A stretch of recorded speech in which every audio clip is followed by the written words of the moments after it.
Interview with the Vampire that we're going to be talking about. Well, I'm going to be talking about it to you. Oh my God, we get a doozy tonight, guys. Things are starting to not look so good for our favorite couple. My favorite couple.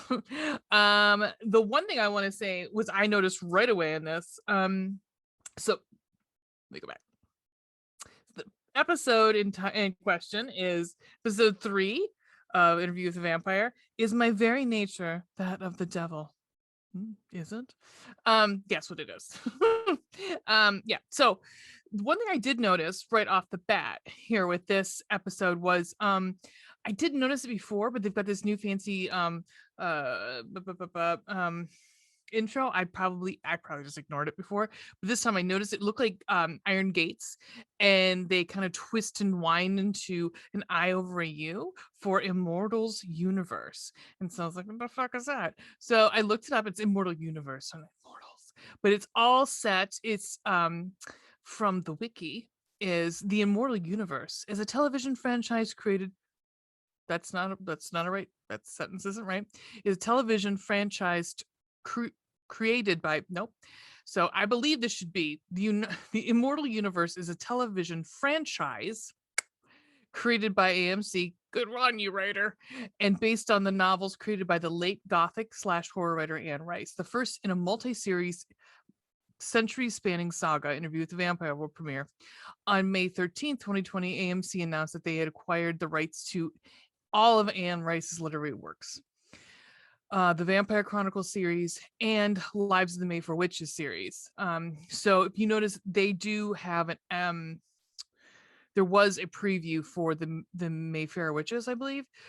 So these are all going to be, there's a ton here, encompassing a total of 18 titles featuring Interview with the Vampire's Lestat, the Queen of the Damned, The Tale of the Body Thief, Memnoch the Devil, the Vampire Amand, Pandora, Vittorio, the Vampire, Blood and Gold, Prince Lestat, and the Realms of Atlantis, the Witch, Blood Communion, A Tale of Prince Lestat, which I would assume is the same as Prince Lestat, whatever.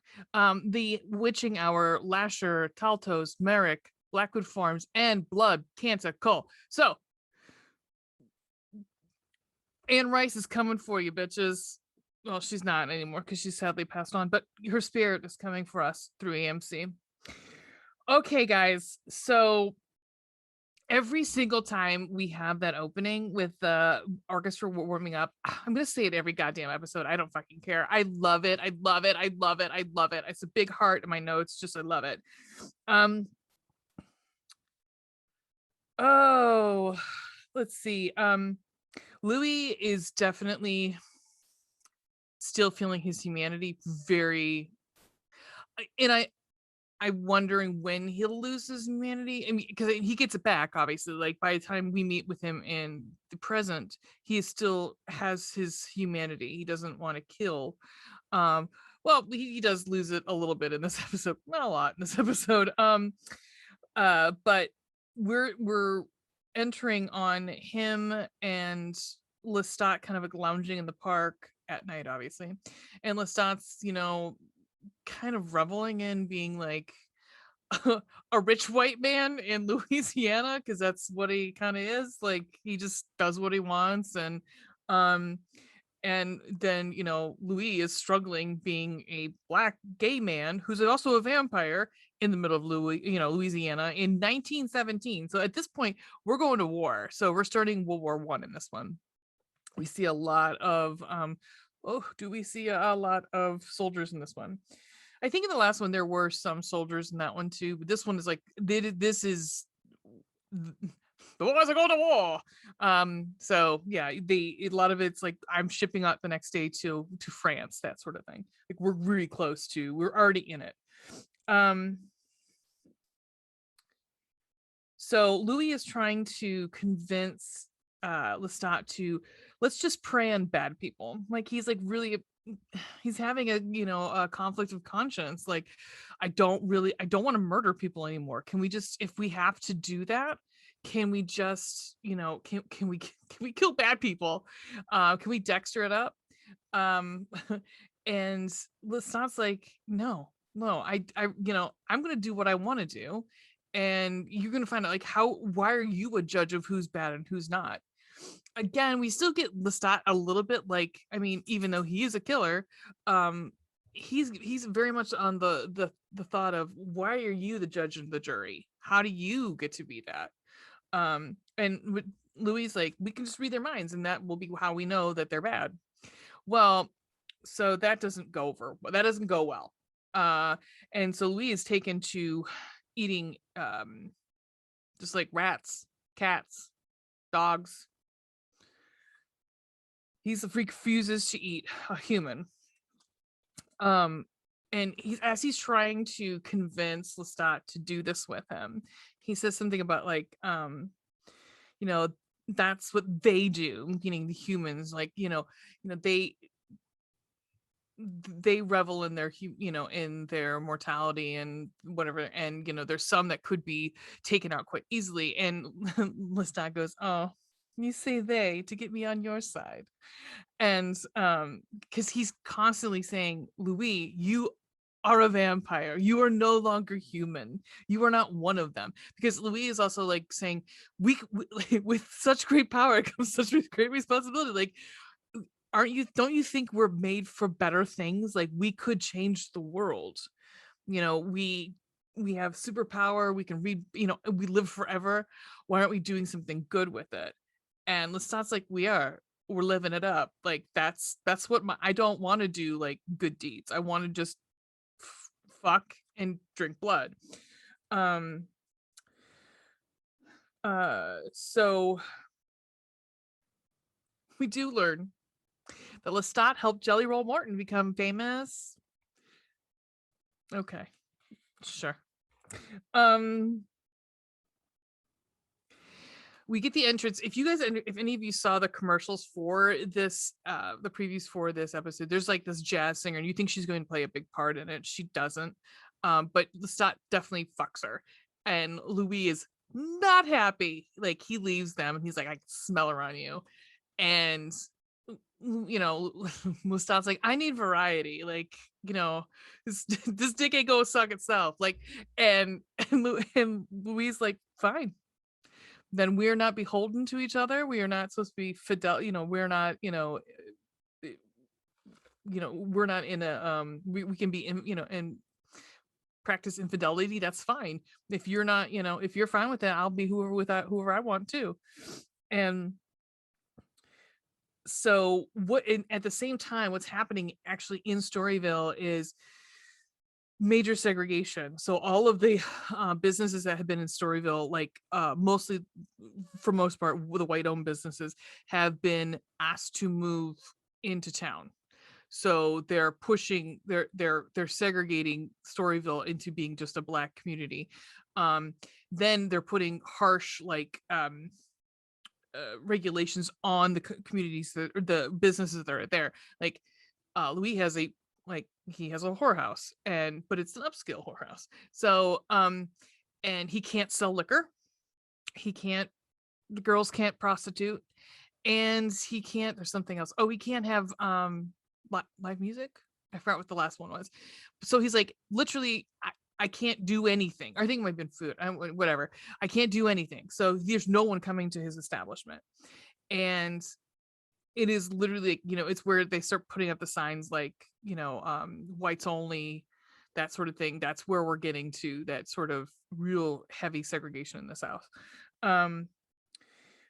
So what he does is he gives all of the sex workers in his house a bit of the stock or like a share in the house. So they're actually business owners. So they're not sex workers.